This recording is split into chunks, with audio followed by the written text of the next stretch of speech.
जैसे कि आप सभी जानते हैं, सच की हमेशा जीत होती है और हमारी एक छोटी सी प्रयास आप तक बड़ी खबर पहुंचाती है। तो स्वागत करते हैं आप सभी का STS न्यूज़ चैनल पर। आगे बढ़ने से पहले आप इस वीडियो को लाइक और चैनल को सब्सक्राइब जरूर कर ले और साथ में बेल आइकन भी प्रेस कर ले। चलिए बढ़ते हैं खबरों की ओर। और 2022 में होने वाले विधानसभा चुनाव में आप किस पार्टी की सरकार बनाना चाहते हैं, कमेंट सेक्शन में टाइप करके जरूर बताएं। बाराबंकी की जैतपुर विधानसभा सीट के उम्मीदवारों के नामों की घोषणा के बाद ही असली सूरत सामने आए कि इस क्षेत्र में लगभग सभी दलों का कुछ न कुछ वोट बैंक है। ऐसे में दूसरी पार्टियों के वोट में सेंध लगाने वाले उम्मीदवार को आसानी से जीत मिल जाती है। कांग्रेस की उत्तर प्रभारी प्रियंका गांधी वाड्रा का यहाँ का दौरा यह बताने के लिए काफी है कि इस सीट पर कांग्रेस मजबूत उम्मीदवार उतारने जा रही है। बता दें कि भाजपा नेताओं को यह सवाल परेशान कर रहा है कि वर्ष 2017 के विधानसभा चुनाव में 2 लाख यहाँ पे वोटरों के अंतर से जैतपुर सीट जीतने के बाद वर्ष 2019 के उपचुनाव में कैसे हार गई। दरअसल 2017 के चुनाव में यहां से जीते विधायक उपेंद्र रावत के वर्ष 2019 के लोकसभा चुनाव में बाराबंकी के सांसद चुने जाने के कारण उपचुनाव हुए थे। मध्य प्रदेश के नरसिंहपुर जिले में राष्ट्रपिता महात्मा गांधी के खिलाफ आपत्तिजनक टिप्पणी करने वाले कथित कथावाचक तरुण मुरारी ने माफी मांगते हुए वीडियो जारी किया है। इस वीडियो में तरुण कुमार ने कहा है कि राष्ट्रपिता के बारे में उनसे कुछ बातें भावावेश या किसी वजह से निकल गई है, इसके लिए लोगों को पीड़ा हुई है, वे इसके लिए माफी मांगते हैं। इसके पहले रविवार को नरसिंहपुर जिला मुख्यालय के पास आयोजित कथा समारोह में तरुण मुरारी ने राष्ट्रपिता महात्मा गांधी को लेकर बेहद आपत्तिजनक टिप्पणियां की थी और उनका इस संबंध में वीडियो भी वायरल हुआ है। बिहार में तेजी से फैल रहे कोरोना संक्रमण को ध्यान में रखते हुए एहतियात के तौर पर मुख्यमंत्री नीतीश कुमार के समाज सुधार अभियान और जनता के दरबार में मुख्यमंत्री कार्यक्रम को अगले आदेश तक के लिए स्थगित कर दिया गया है। मंत्रिमंडल सचिवालय विभाग से बुधवार को जारी आदेश में कहा गया है कि कोविड-19 संक्रमण की रोकथाम के मद्देनजर राज्य सरकार द्वारा निर्णय लिया गया है कि मुख्यमंत्री के समाज सुधार अभियान के तहत आयोजित होने वाली सभी कार्यक्रम और जनता के दरबार में मुख्यमंत्री कार्यक्रम अगले आदेश तक स्थगित रहेंगे।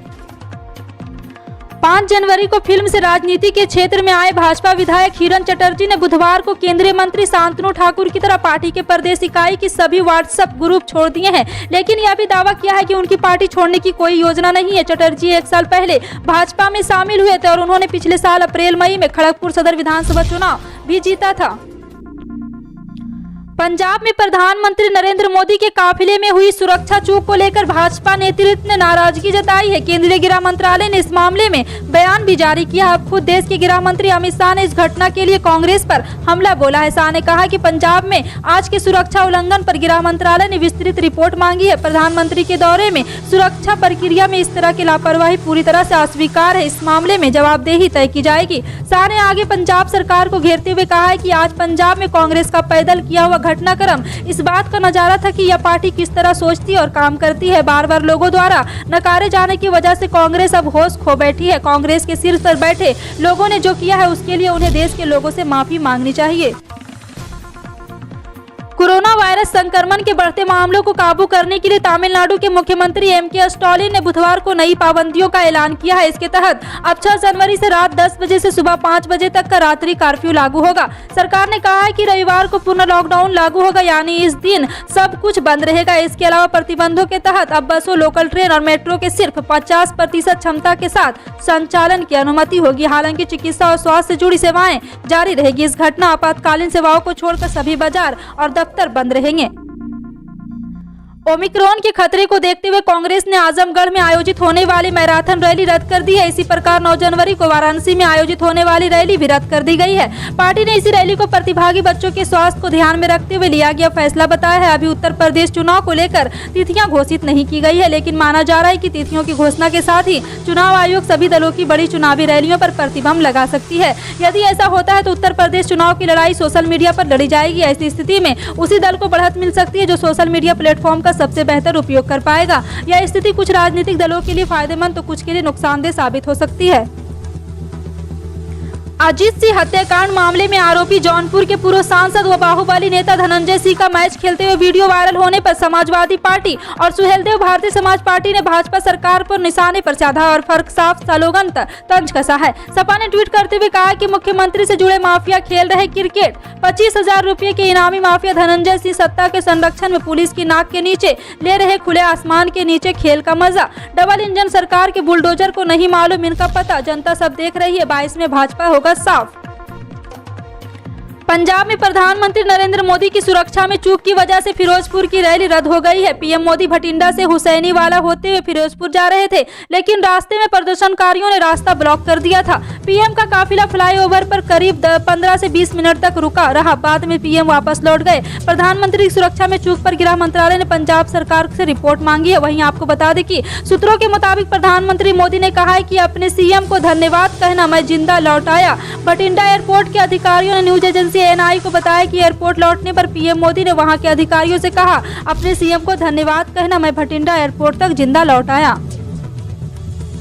उत्तर प्रदेश विधानसभा चुनाव होने जा रहे हैं। यूपी के रन में ऑल इंडिया मजलिस इत्तेहादुल मुस्लिमीन के नेता असदुद्दीन ओवैसी भी नजर आ रहे हैं। असदुद्दीन ओवैसी का एक भाषण चर्चा में है। उत्तर प्रदेश के मुरादाबाद में सभी को संबोधित करते हुए ओवैसी ने कहा, उत्तराखंड के हरिद्वार में जो धर्म संसद के नाम पर मुसलमानों के खिलाफ बातें की गई, उस पर आप अपनी खामोशी कब तोड़ेंगे? उत्तराखंड में बीजेपी की सरकार है। असदुद्दीन ओवैसी ने कहा है कि तुम निजाम की बात करते हो, उत्तराखंड में तो आपकी सरकार है और आप ही निजाम हो। आपके निजाम के तहत उत्तराखंड में धर्म संसद होता है। पूरी बीजेपी की सरपरस्ती में उत्तराखंड में धर्म संसद होता है। ओवैसी ने आगे कहा, आप लोग ये जानकर हैरान भी नहीं होंगे, मुसलमानों को बर्बाद करने की बातें करने वालों में एक को भी गिरफ्तार नहीं किया जाता है। जो जहर उगल रहे हैं वो उल्टा पुलिस के पास जाकर एफआईआर दर्ज करते हैं।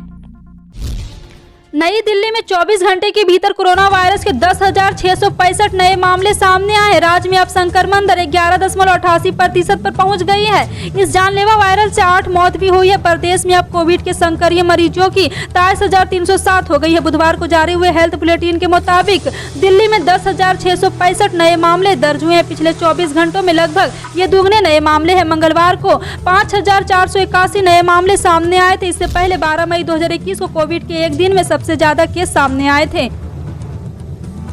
पंजाब के मुख्यमंत्री चरणजीत सिंह चन्नी ने प्रधानमंत्री नरेंद्र मोदी की सुरक्षा में चूक से इनकार किया है। उन्होंने कहा कि मुझे खेद है कि पीएम मोदी को आज फिरोजपुर जिले के दौरे के दौरान वापस लौटना पड़ा। हम अपने पीएम का सम्मान करते हैं। अगर प्रधानमंत्री की सुरक्षा में कोई चूक हुई हो तो हम इसकी जांच कराएंगे।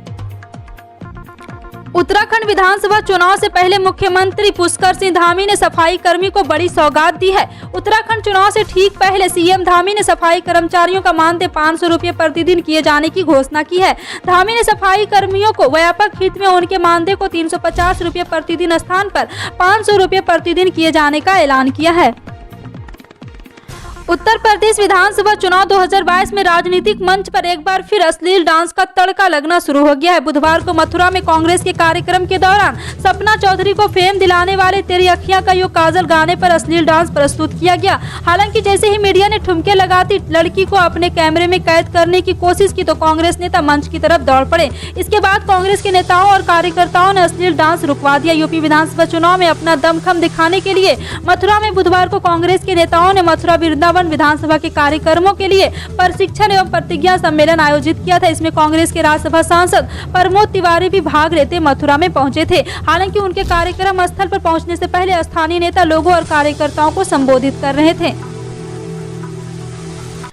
अगर आप भारतीय रेल से सफर करते हैं तो आपके लिए खुशखबरी है। दरअसल यात्रियों की सुविधा और जरूरत को देखते हुए अब Indian railway catering and tourism corporation यानी कि IIRCTC ने एक नई योजना की शुरुआत करने जा रहा है। अब आप नजदीकी पोस्ट ऑफिस में ही ट्रेन टिकट बुक कर सकते हैं। इस सुविधा से रेलवे स्टेशनों के काउंटर पर भी भीड़ नहीं लगेगी। जानकारी के मुताबिक रेल और संचार मंत्री अश्विनी वैष्णव 6 जनवरी को उत्तर प्रदेश के 9,147 पोस्ट ऑफिस से रेलवे रिजर्वेशन टिकट जारी करने की योजना की शुरुआत करेंगे। 6 जनवरी से ही सभी प्रदेश के सभी ब्रांच पोस्ट ऑफिस तक ग्रामीण डाक सेवक यानी कि GDS यात्रियों के लिए ट्रेनों के रिजर्वेशन टिकट बना सकेंगे।